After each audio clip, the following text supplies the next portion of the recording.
এরাস tour নিয়ে বছরখানেক ধরেই বিশ্ব ভ্রমণে মার্কিন পপ তারকা টেইলর সুইফট। যে শহরেই তিনি পারফর্ম করেছেন সেখানেই পরিণত হচ্ছে দর্শকদের সমুদ্র। এবার জার্মানির মিউনিখের অলিম্পিক স্টেডিয়ামেও তাই ঘটেছে। মিউনিখের অলিম্পিক স্টেডিয়ামে গাইছেন টেইলর সুইফট। স্টেডিয়ামের ভেতরটা কানায় কানায় পূর্ণ, তিল ধারণের ঠাঁই নেই। বাইরেও হাজার হাজার দর্শকের ভিড় দেখা গেছে। সুইফটকে শুনতে অলিম্পিক পাহাড়ের চূড়ায় উঠেছেন কেউ কেউ।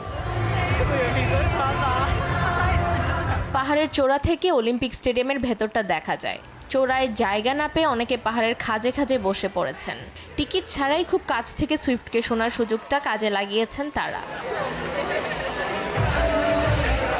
এবারে ট্যুরে জার্মানির মিউনিখে দুটি শো করেছেন সুইফট।